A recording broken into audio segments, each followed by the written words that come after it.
Chapter அவதார ரகசிய யோகம். இது அவதார ரகசிய ஞானத்தை பற்றி இந்த சாப்டர் சொல்கிறது. அதில் முதல்ல 3 ஸ்லோகத்தை சேர்ந்தாப்பில் பார்க்கலாம். ஸ்ரீ பரமாத்மனே நமக. அத சதுர்தோத்யாயः.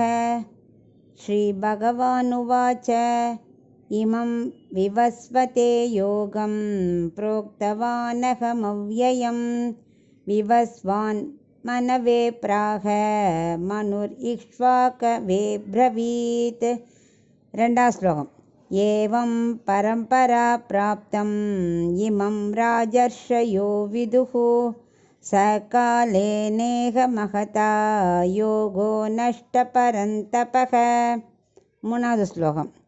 ச ஏவாயம் மயா தேத்ய யோக புரோக்த புராதனக பக்தோசி மே சகா சேதி ரகசியம் ஹேததுத்தமம். இப்போ இந்த 3 அர்த்தத்தையும் சேர்த்து பார்க்கலாம். கண்ணன் அர்ஜுனன்ட்ட சொல்லின்னு இருக்கார். தன்னோட அவதார ரகசியத்தை பற்றி அவன்கிட்ட சொல்ல போகிறார். இந்த அழிவில்லாத கர்மயோகத்தை இப்போ ஃபஸ்ட்டு டைம் நான் சொல்லலை. 28 சதுர்யுகம் முன்பே விவஸ்வானுக்கு நான் உபதேசிச்சிருக்கேன். விவஸ்வான்கிறது சூரிய பகவான். அவருக்கு நான் உபதேசித்திருக்கேன் அப்படிங்கிற 28 சதுர்யுகம்னா 43,20,000 ஒரு சதுர்யுகம். இதை மாதிரி 28 சதுர்யுகம் அதை அப்போவே சூரிய பகவானுக்கு நான் உபதேசிச்சிருக்கேன். கர்மயோகம் ஒன்று இப்போ தோன்றினது இல்லை. விவஸ்வானுக்கு நான் சொல்லி, அவர் அவரோட பையன் மனுக்கு சொல்லி, மனு இஷ்வாக்குக்கு சொல்லி, இப்படி வரிசையாக பரம்பரையாக வந்துட்டுருக்கு. அதுவும் மனு சொல்லியாச்சுன்னா யாரும் மாற்ற முடியாது. சத்திரியர்லே தலை சிறந்தவர் மனு. அவர் சொன்னதை நம்ம என்ன பண்ணணும்? மருந்தாக எடுத்துக்கணும். மோட்சம் பகவான் அடிய வழி பகவான் அடிய வழி அது ரொம்ப அழிவில்லாதது. அதெல்லாம் அழிவே கிடையாது. பகவானோ மோட்சமோ அழிவில்லாதது அப்படின்னு முதல் ஸ்லோகத்தை சொல்கிறார். 2வது ஸ்லோகத்தை அது பரம்பரையாக வந்திருக்கு. அது மட்டும் இல்லை, அதுக்கப்புறம் யாருக்கு போச்சோ?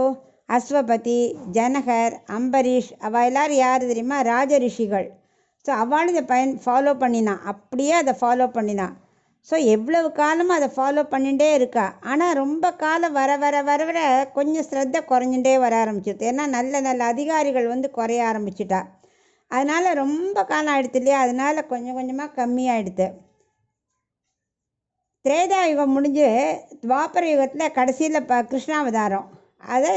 அது கிட்டத்தட்ட எவ்வளோ வருஷம் ஆகிடுது? 18 லட்சம் முடிஞ்சு போச்சு அதுக்குள்ளே.